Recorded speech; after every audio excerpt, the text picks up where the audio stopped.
مونږ یې په جنګ د پرمختګ د تلو نه ایستي یو. مونږ د الوت خواره سانګونه راټول کړي دي. او زه چې په دې اور ورله د امن اوبه واړو، مونږ ته که د غیر غماز جنګونه راټول کړي دي.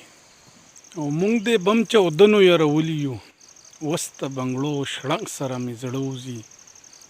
او مور زره باره یار خپه دی، پرېږده چې دا زړه مې پسې ووځي. که دریا په نیت روجې نیسې نو مې نیسه، لاس کې که ګز اوږدی تسپې نیسې نو مې نیسه. او چې ټوله ورځ درله په سرو غرمو کار وکړي صیبه، د خوار غریب نه که پیسې نیسې نو مې نیسه. دا د قلم دور دی، تورې او ټوپکې پرېږده، سړیه جنګ لکه مورچې نیسې نو مې نیسه.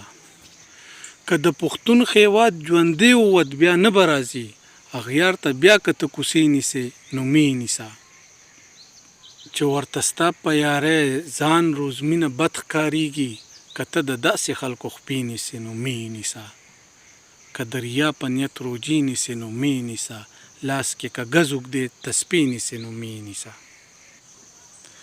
زه چې کړو راټول په نیمه شپه یاران، زه چې کړو خوشحاله ټول خفه یاران. زه چې کړو خوشحاله ټول خفه یاران، زه چې کړو راټول په نیمه شپه یاران. او زه چې په اغیارو لمبې پورې کړو، زه چې ګرځو بیا جوړه جوړه یاران.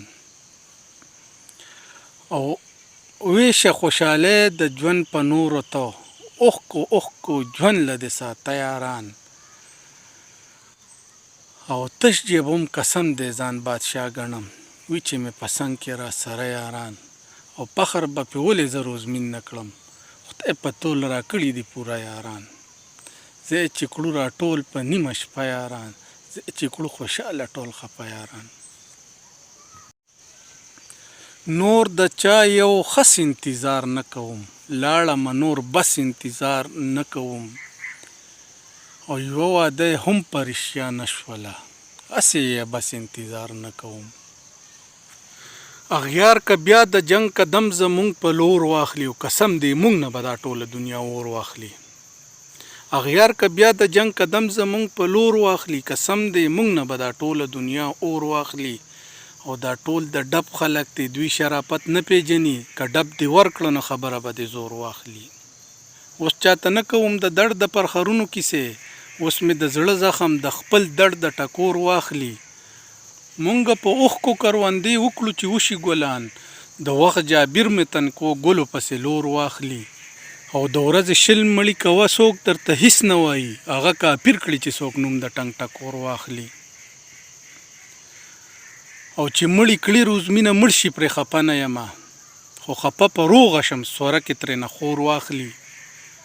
او هغه په هر مخاز بیا مومي کامیابي روز مینه، چې دواګانې روزمینه څوک ته مور واخلي. والسلام، ستاسو روزمینی سب سے.